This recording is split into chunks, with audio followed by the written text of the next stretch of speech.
Hey, what's up everybody? Thanks for clicking on the video. This is David Pendleton, and right now I'm going to be covering the opening round of the Heroes of Rock tournament. This is going to be the rookie division, and it's going to be the front 9 holes.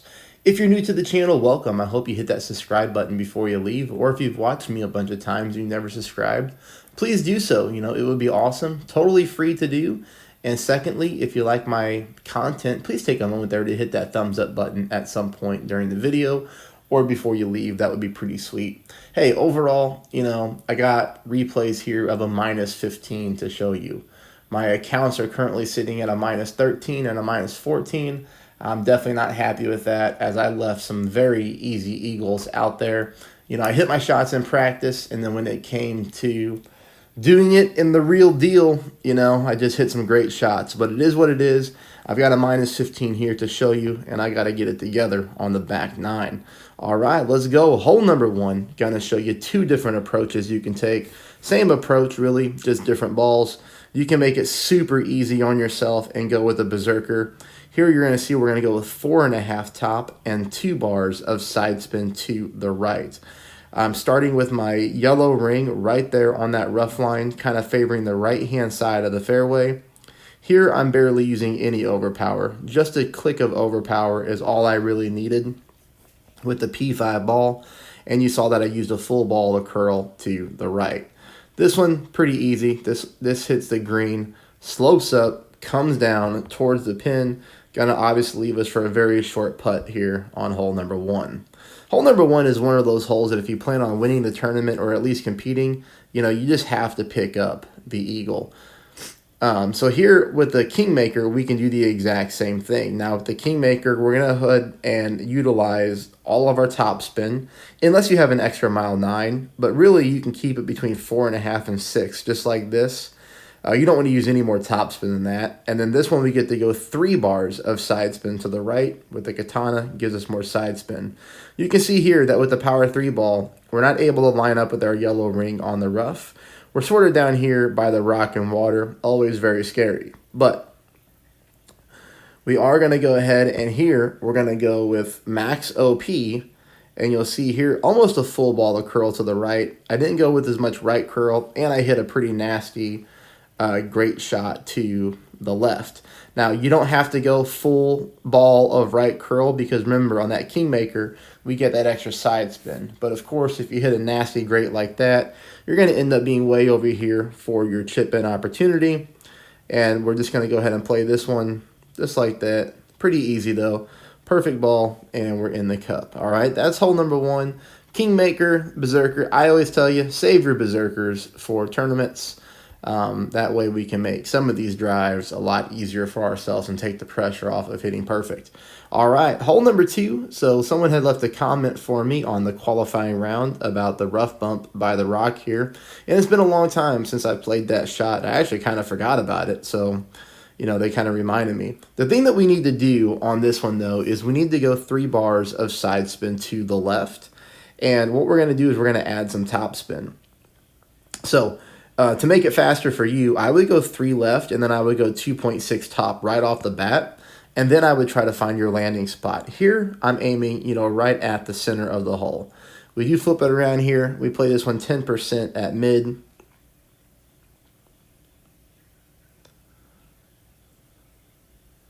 Now, perfect ball, so we get to kind of learn where this one goes.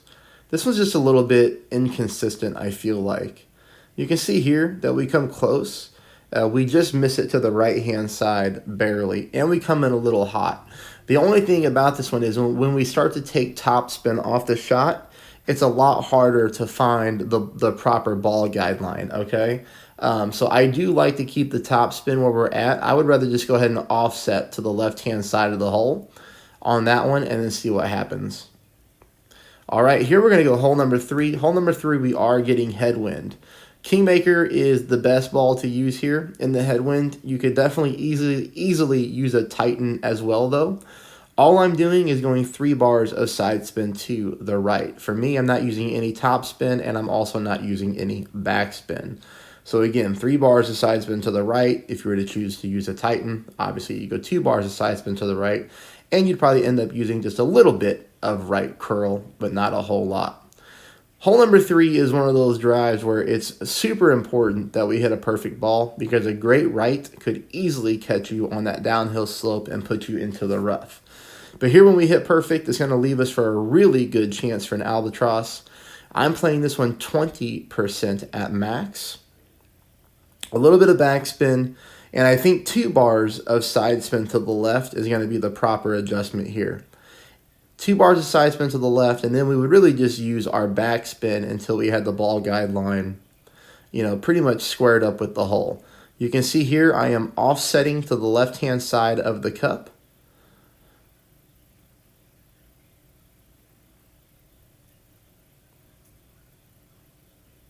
Perfect ball.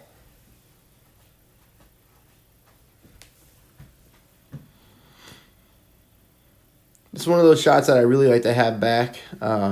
We get really close to dropping the albatross, so I need to take a little bit of the backspin off there. I'd probably go with the same setup, let that ball come in a little bit faster.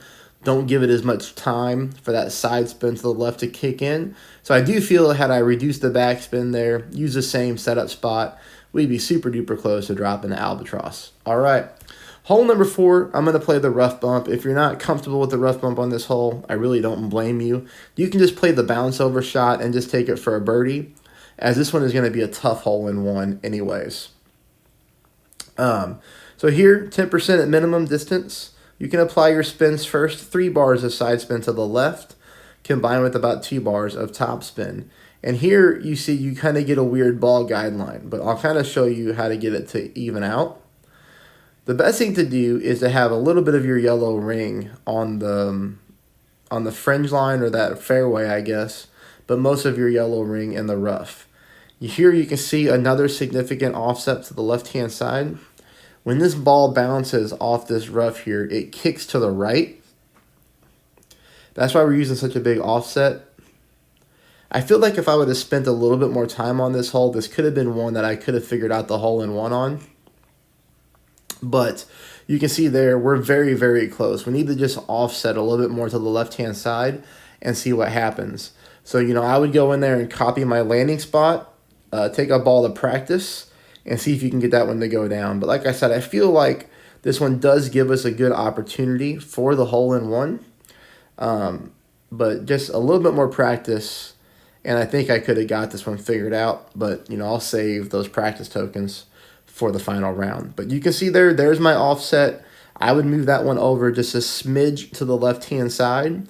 But again, I would take at least 1 ball, maybe 2 to practice if I were you and you have the ability to do so, and just offset a little bit more to the left and see how that ball reacts, okay?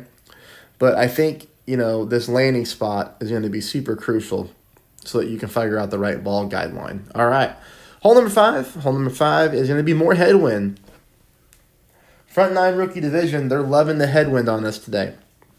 But all we need is a tightened ball here. We're going to go 2 bars of side spin to the left. You can see that I've got my driver at the +4 yard mark. +16 is max distance with a tighten. We don't need to do that. We just want to make sure here that we use about half a ball of curl to the left combined with our 2 bars of side spin. The reason why I back my target up is to make sure that I don't accidentally roll into the top part of the rough there. And it also slows down the needle just a little bit, allowing us to hit a perfect ball easier, which is going to be, again, very crucial on this one. You can't go into the rough and you cannot go into the sand. Here we're playing shot number 2, 10% at max. 4.1 mile per hour headwind. You have to keep in mind that when you watch this shot, that is on the higher end of the scale in rookie when it comes to mile per hour. You may get a little bit luckier and get something in the 2s or even the low 3s. But you're going to notice here that this headwind, it does knock my ball down a little bit. So on a shot like this, you have to factor in secondary wind push. When the ball bounces down right there, it's got a long ways to go until you get to the hole. So whenever we make our initial adjustment, we are only doing that for the landing spot. Once that ball touches down, the wind becomes a factor again. So in this situation, I would use a little bit more top spin if you have the same mile per hour. You might be able to get away with the exact same amount of top spin as me if you're in the 2s or low 3s. Keep that in mind there on shot number 2. Always a difficult hole to pick up an albatross on. The line is always there. It's just that secondary push from how far the target is to the hole that we have to account for. All right. That'll take us here to hole number 7. This is the one that really irritated me because, you know, I picked this up in practice. This is a very simple way to play this hole. And really all you have to do is hit perfect on shot number 2. And more times than not, the ball is going to drop for an eagle. Now, there is a bombs away approach, obviously, when you get a flicker of tailwind on this hole. However, with as much crosswind as we're getting from left to right, it would be too easy to stick a berserker in the sand or in the rough, and I think it would be a waste of a ball. It would require more than likely a perfect shot or a slight great left you could get away with. But for this wind angle, I'm just going to play it safe. And again, like I said, you know, if you hit perfect on shot number 2 and you adjust right, more times than not, you're getting the ball in the hole.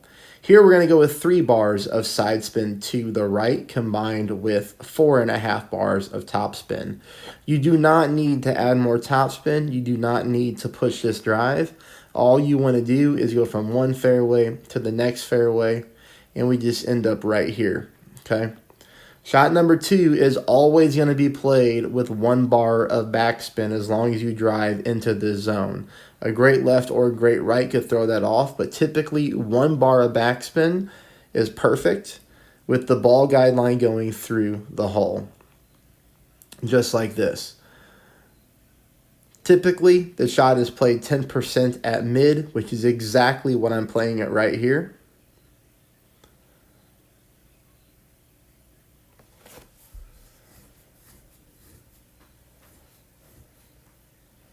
And I do hit perfect.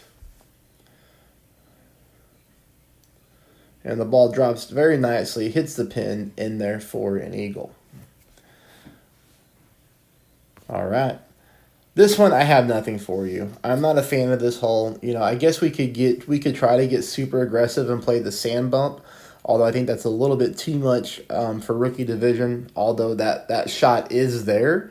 But here, I'm just bouncing over, and, you know, I'm sort of aiming right at the pin here.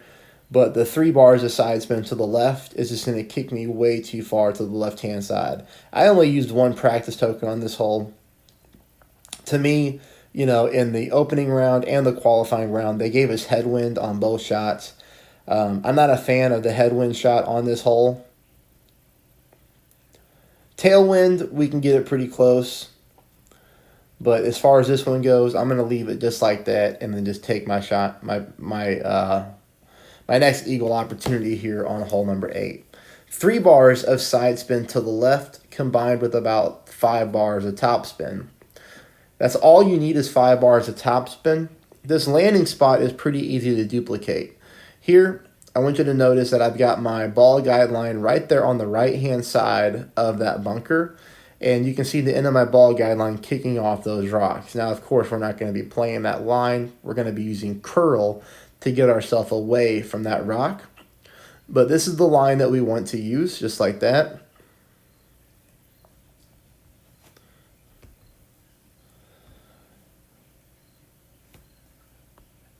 And I'm going to pause here so you can really see the overpower and what the curl looks like. Notice my katana ball. Look at the right side of my ball. Okay, it is basically touching right there, that inner wall of the target zone. So my entire ball is outside of the adjustment zone, just like that. Now from here, as long as I hit perfect, I'm going to be good, which I did on this account. On my other account, I sent a great ball into the rough. We come over, and we're good to go for a chip in. You could get uber aggressive with the berserker ball and try to send one, although, again, in this wind angle, I'm just not a fan of that. Better to be safe like this and take your chances and save that berserker ball for a different wind angle, okay? That's an easy shot to make as long as you hit perfect. You know, it typically works out for you. You could get unlucky and hit the sand, but for me, that's a line that I've played in the past, and it typically works out really well for me, so that's just kind of what I stick with.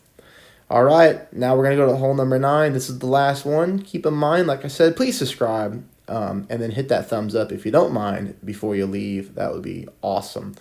All right, full top, 2 bars, a side spin to the right. This is a situation if you do have an extra mile 9, go ahead and use yourself your full top spin.